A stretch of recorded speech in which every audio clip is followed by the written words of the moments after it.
Hey friends, we are looking at the JMBricklayer Vintage Car Model 30. And this is their set number 50003 with 1,226 pieces. In this video, we're going to look at this entire model. We'll take you in, look at all the details, look at the 8 lights that it has, how it functions, how it works. At the end of the video, I will tell you a little bit about how the construction of it went, and there were some quirks with the instructions and the building that I wanted to share with you guys so you're aware of what you're in for if you purchase this particular model.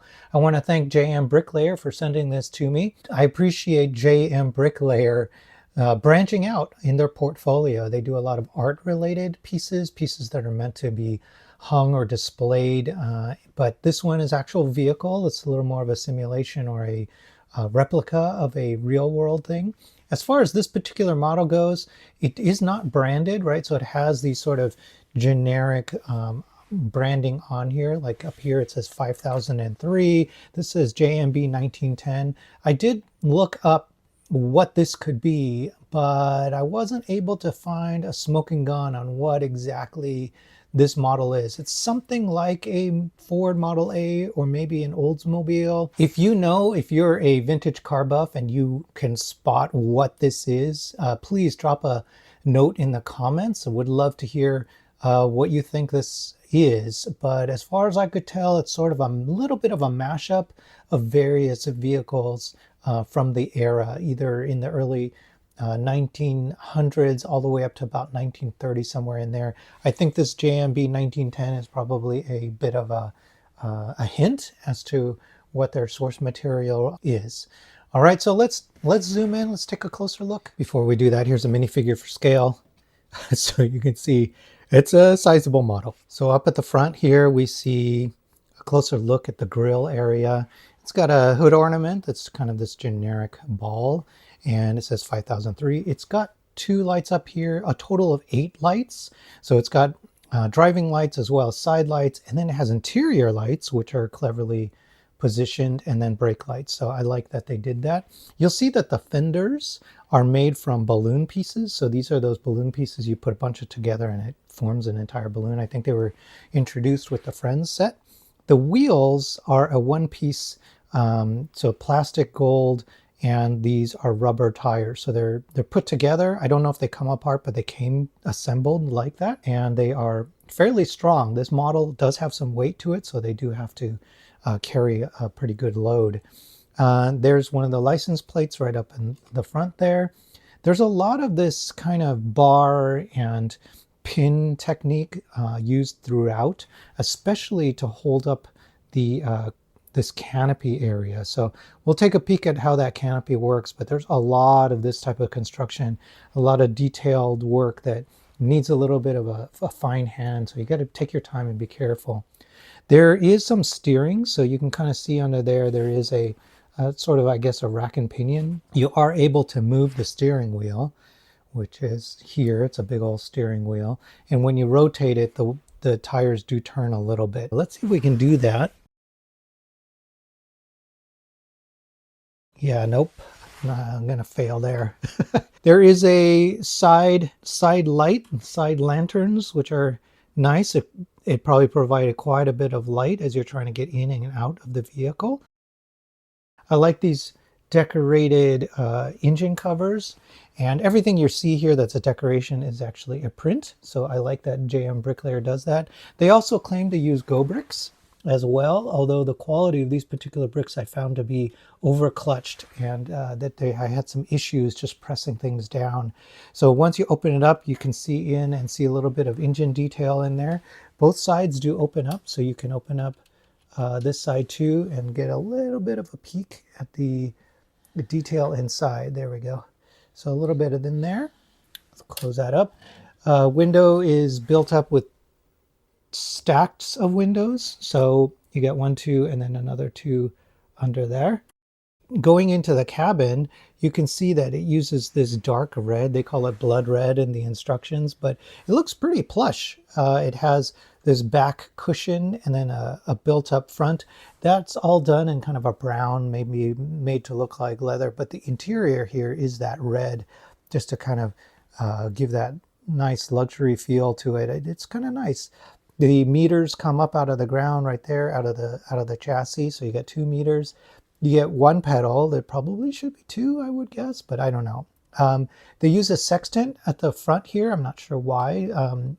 And maybe that's meant to be like an emblem. I'm not sure. It seems kind of a dangerous thing to put right in the middle of the steering wheel. Maybe they were controls at the time. I'm not really sure. And then the steering wheel is kind of this oversized one. Perfect color. I think that is a good look for maybe a wood steering wheel. You can see the really large side step.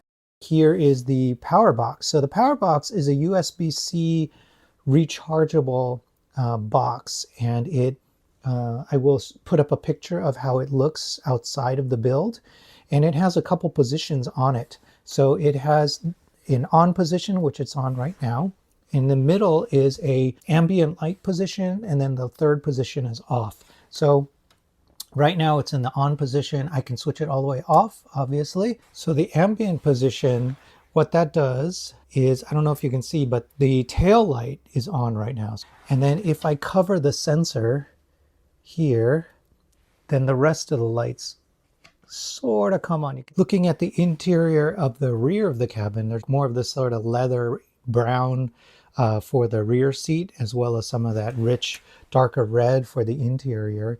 And you can just see here the additional lighting. There's 2 lights on an LED circuit here. They provide a lot of light for that interior, and I think that really helps. Otherwise, this it kind of is kind of dark on the inside here, so it helps to bring the inside to life. The bottom there, you can kind of just see, is the side of this USB power box, and all of the wires come out of it. It's like a little bit of a hub there, and that's where the wires all connect to, and then you can charge it up right there. So it's nice that the batteries are built in. You don't need to mess around with batteries. The doors do have hinges on them, so the 2 rear doors have hinges. There's no doors on the front. Then going into the back here, again, another one of these balloon pieces used for the fenders. Pretty good shaping. Lego does that for sets like Cruella de Vil's Cruiser, things like that. So I think that's a really perfect use. And then there is some sort of luggage compartment in the back, or literally a trunk. And it does have a bit of a hinge to it, but oh yeah, there's a little bit of storage inside too, which is nice. But you can't really open it too much. And I noticed that this entire panel here is on a ratcheted hinge. So if you wanted to, you could potentially remove this and then fold this tailgate up, and there would be a little bit of storage behind inside there too. You can see the brake lights. They're sort of pointed down with the wires going in. The wiring on this thing, it's on the complicated side. As you can imagine, there's all the 8 wires, and they all run under the chassis up to the hub. So it's a little bit more on the detailed side. So you just have to be prepared to do that, and to be ready to do a little bit of that kind of wiring. And if you don't like wiring, you may not like this set, because the wiring does get pretty precise with the amount of lengths that you have to leave for the items. There is one more chest here on the side. So does it open? There's not quite enough room for it to open. There we go. We can get it to open. So it does have a little chest on this side. And then again, we can open up that and get another look into there. You can see the hub there pretty clearly. All right. And then as far as this canopy goes, it's built with a lot of this construction where it's basically hoses or pipes that have pins that connect them. So a lot of that construction, and then you pin it into place with these, like, they look like little rings from, if you ever got a Lego Lord of the Rings set, these are those little rings, and they hold them on. They're just clipped onto studs there, and that's what keeps that whole canopy in place. It is meant to be folded back, so you can do that. I don't think I could do it and have it still survive. I'm not sure. I feel like these rings might pop off if I were to try to do that, so I'm not going to try to do that. There are some strings here and here. They're not as taut as they could be, but you're supposed to tie knots here and then here And JMBricklayer does provide tweezers, and those come in really handy when you're trying to tie knots. And there's quite a bit of little pieces in here that get a little finicky, so having those tweezers will really helpful. You do have side view mirrors right there as well. Let's see if we can take a peek underneath so you get a view of what that construction looks like underneath. So there we go. So you can see it's kind of what you'd expect under a canopy. And this piece here is sort of like a leather red. It's a pretty nice piece and comes flat, which is nice. It doesn't come all folded and creased, so I appreciate that they did that. And then since we're here, let's try to look at the bottom. Maybe we can do that without breaking it. So you see a lot of the wiring runs through like a central tunnel front and back. There is a little bit of Technic here, but for the most part, it is not as strong as you might imagine. There are areas in the edges where it gets quite finicky, where things want to knock off, like here, especially in the back. You do get a suggestion of like leaf springs back here, these light gray pieces, but again, near the back here, especially here, these, if you touch them or push on them the wrong way, they will come loose. Let's see if we can get that steering moving. I don't know if I can demonstrate that or not. We'll try. Here's the steering wheel. I'm going to try turning it. There's a fair amount of friction. It takes a lot of force, and it doesn't move it that much that I could see. There we go. So a little bit in there. You do have to force it a little bit, and then the angle of motion or the angle of rotation is not that great. It's only a couple degrees, maybe 15, 20 degrees in either direction, but it's cool that they put in the effort to try and make it steerable and connected. So I did experience some quirks with this model I wanted to share. Here's the box. It's a beautiful box. Normally with JMBricklayer, I really love their packaging. They do a pretty good job there. And then for their parts, they're normally color coded by bags. I wish everybody would do that. It would be terrific. And then going through this, you see a couple of great production photos, and I wanted to show you a little bit of those instructions as we're going through here. You can see mostly plate built. You see a lot of information here about how to wire, and they give you this sort of one-to-one ruler to help you, because you need to know how much wire to leave on each end before you string the rest of it through the chassis. Here's a look at what everything looks like once you get it wired in, right? So it's all sort of covered up by the floorboard of the car, and then it comes up to the hub and you plug everything in. You don't actually see these. These are all underneath, and they're all underneath the structure by this point, and they come up and you clip them in. Here's a area where I had an issue. So there is this gold tube. It's one of those flexible tubes, and I only got one of them, and it was longer than this one-to-one, and it says 6 centimeters, 2.36.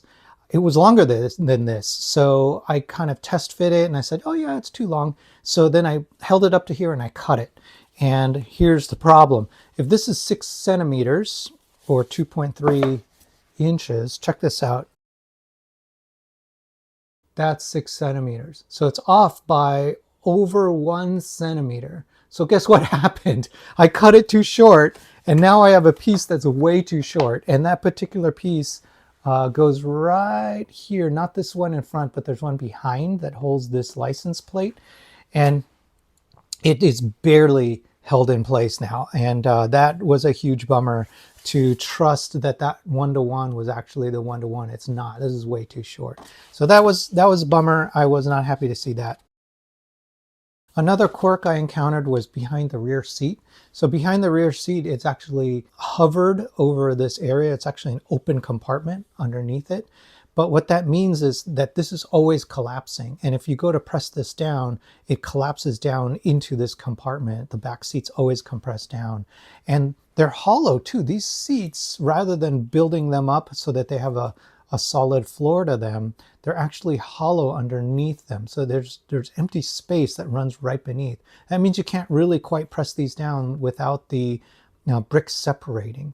And these bricks don't click together as well as they could. So you actually have to put a lot of force into every one by one stud.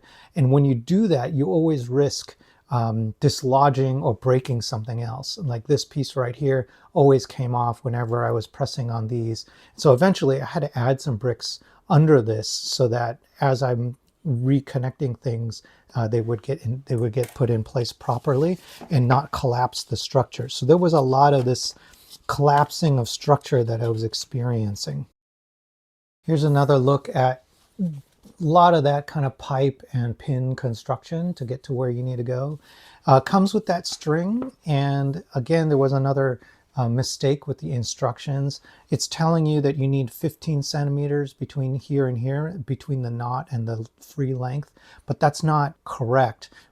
What it's actually saying is that this particular string is 15 centimeters because the entire length of it is 15 centimeters. So how could it also be 15 centimeters after you've created the knot? So again, a mistake there, and it's telling you to cut. And by then I learned my lesson, and I'm like, I'm not cutting this unless there's really an issue with it. And I didn't cut any of the other ones that I had too. I had a bunch of other black pipe that I'm like, I'm not cutting this. Here's what that canopy looks like when it's not folded. And you put these pins in place for it. I wanted to show you the rear license plate, which I thought was kind of nice. It says JMB with the set number, and for the tags they have JMB as well as 1910. All right, so overall, I thought the model was very interesting. You need to think of this more as like, it reminded me of building a vintage like ship, like a model pirate ship or sail ship or something like that, because it just had a lot of fine details. You had to take your time, get your fingers in there, use tweezers. I was tempted to use 2 sets of tweezers sometimes to get things tied up and put into place, especially with the wiring that can get a little bit finicky. So if you enjoy that kind of fine detail, and especially if you enjoy this subject matter, then this is a terrific model to get. I think JMBricklayer has another vintage car as well, and I believe these are about the right or the same scale as Lego's vintage car that they recently released. So these will probably all look great together, and if you're a fan of vintage cars, these are probably a must get for you. Just be aware that you need to take your time and be prepared to press those bricks down. Your thumbs are going to hurt a little bit. Be prepared to use tweezers, and I think you'll really enjoy the light kit in here too. This one will stand out compared to the Lego ones for sure because of the light and because of the extra ambience that you get and play value that you get from it too. All right, so there's my look. Like the video if you like it, hit subscribe. I'll be able to keep sharing cool sets with you all. Thanks again, JMBricklayer, for sending this over to me.